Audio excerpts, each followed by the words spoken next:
Скоро лето. Кира не любила это время года. Не потому, что было жарко, просто летом Женя почти совсем не приезжал домой. Кира и Женя были женаты уже 7 лет. Жили, в общем-то, хорошо, почти не ссорились. Кира была благодарна Жене, что он не побоялся взять ее с маленьким ребенком. Олежке было тогда всего около года. Папа мальчика, Антон, узнав о беременности подруги, тут же исчез с поля зрения, на звонки не отвечал, дома дверь не открывал. Тогда Кира пришла к нему на работу. Она просто хотела посмотреть ему в глаза, а будущий папаша, увидев ее, так затрясся, что она даже рассмеялась. «Да не переживай, Антоша, ничего мне от тебя не нужно, это не твой ребенок». «Я знал, знал!» – закричал Антон с облегчением и победно оглянулся на сослуживцев, с интересом наблюдавших за их разговором. «Ты хотела на меня чужого ребенка повесить? Не выйдет!» «Это не твой ребенок, а мой», – спокойно ответила ему Кира. «У таких, как ты, родных детей не бывает, для них все дети чужие». Антон хватал воздух ртом, не зная, как ответить Кире, а наблюдавшие с презрением отвернулись от него и разошлись по своим делам. Кира тоже ушла, чтобы больше никогда не видеть этого, как казалось ранее, любимого человека. Когда Олежке было полгода, Кира попросила свою маму, которая была на пенсии по инвалидности, сидеть с малышом, а сама вышла на работу. Она до декрета работала в мебельном магазине, и ее с радостью взяли обратно. Таких ответственных и приятных в общении работников найти очень трудно. Там она и познакомилась с Женей.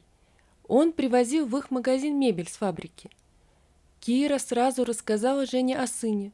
Он даже ничуть не смутился, только серьезно сказал: «Вот женимся, родишь еще мальчика, а потом и девочку. Я детей люблю». Кира даже опешила, не ожидая она такого быстрого предложения, и сама не готова была к замужеству, но решила, что надо соглашаться, пока предлагают. К тому же Женя парень симпатичный, серьезный и зарабатывает хорошо, ведь работает он на своей машине. А одной ей трудно в жизни будет с малышом. Мама часто болеет, и сколько сможет сидеть с Олежкой неизвестно. Так что уже через 3 месяца Кира стала женой Евгения. На удивление, замужем ей понравилось. Женя был работящий, не скандальный, а главное, не ревнивый.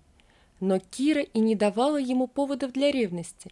Она была верной женой и надеялась, что муж тоже не смотрит на другую сторону.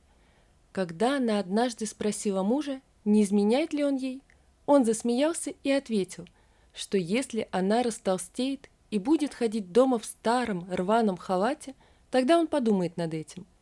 Кира успокоилась. В старом рваном халате она дома точно никогда ходить не будет. Так прошло 7 лет.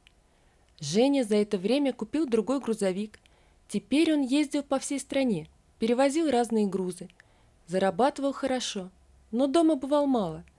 Кира открыла свой мебельный магазин и, чтобы не скучать, много работала.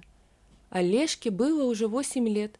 Рос он хорошим, добрым мальчиком, занимался спортом, даже уже имел несколько медалей. Олег любил Женю, хоть и знал, что он ему не родной отец, и очень старался, чтобы папа гордился им. Но вот Кира родить сына или дочь Жени так и не смогла. Еще 5 лет назад они оба обследовались, и врачи сказали, что, скорее всего, у них просто банальная несовместимость. Кира не очень трагично отнеслась к этому известию, ведь у нее уже был сын, но она чувствовала огромную вину перед Женей. Она обещала ему ребенка. Он так надеялся и ждал. Когда он понял, что общих детей у них не будет, то как-то скис, паник, но через пару лет опять воспрял духом, повеселел, стал даже более заботливым, чем раньше, интересовался делами в магазине, успехами Олежки, чему Кира была очень рада. Она с удовольствием ему все рассказывала, шутила. Кира была счастлива, что Женя смог смириться с тем, что у них не будет детей, и стал прежним. Родители Жени жили в 100 километрах от их городка, в небольшом селе. Женя очень часто проезжал мимо них и постоянно оставался там на ночь, а то и не на одну. Кира даже немного обижалась на мужа, мол, у родителей он чаще бывает, чем дома, но успокаивала себя тем, что Нина Степановна и Иван Сергеевич уже пожилые, ведь им было за 60. Жили они в своем, довольно старом уже доме, им часто нужна была помощь сына. Кира не ругалась с мужем из-за этого. Она боялась опять расстроить Женю, помнила те 2 года его уныния.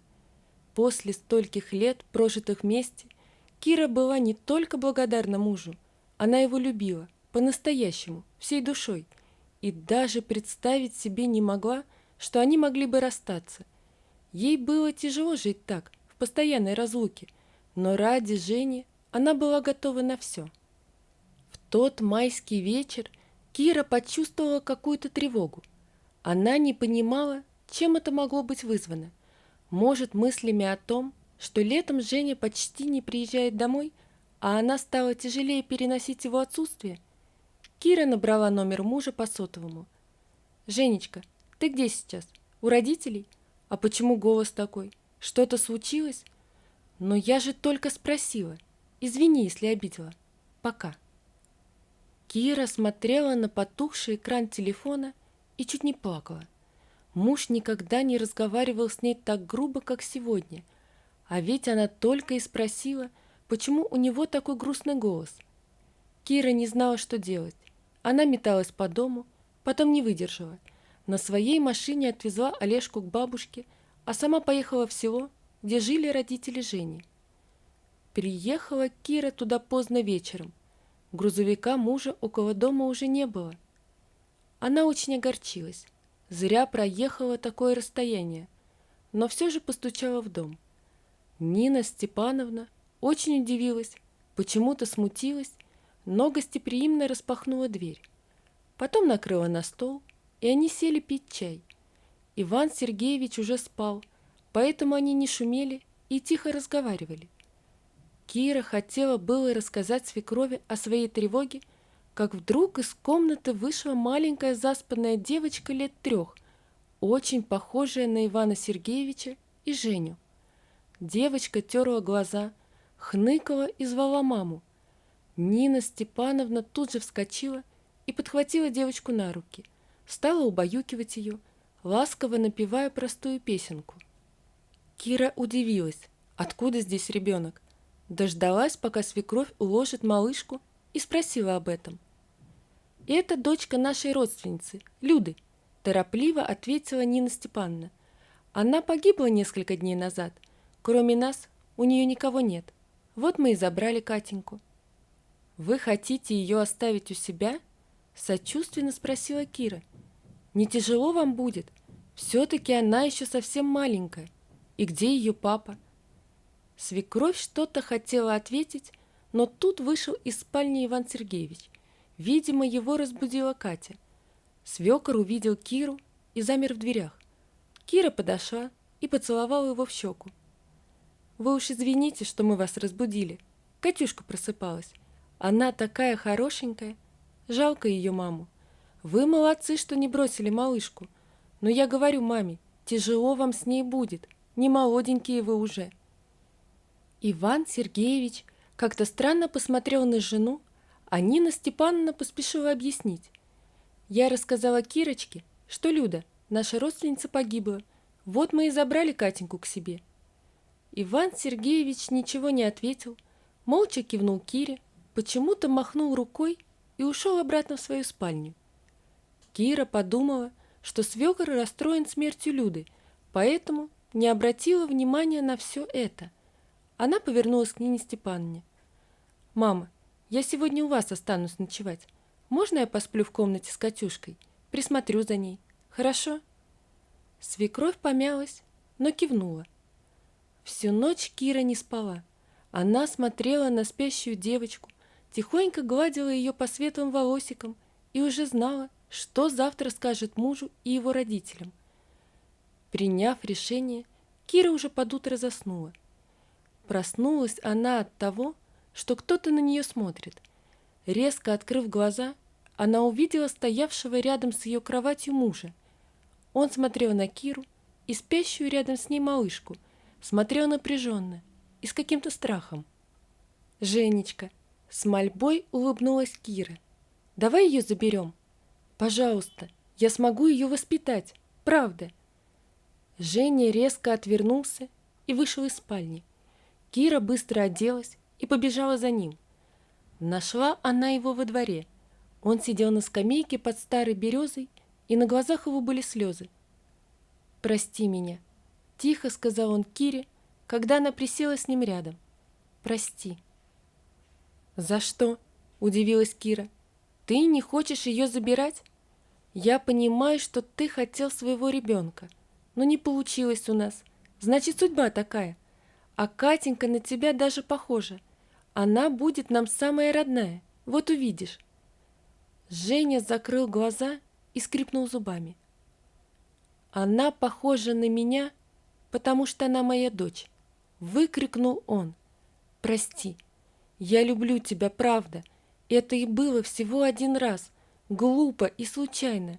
Люда жила со старенькой бабушкой в соседнем поселке. Я ездил туда к товарищу на юбилей и сам не понял, как так получилось.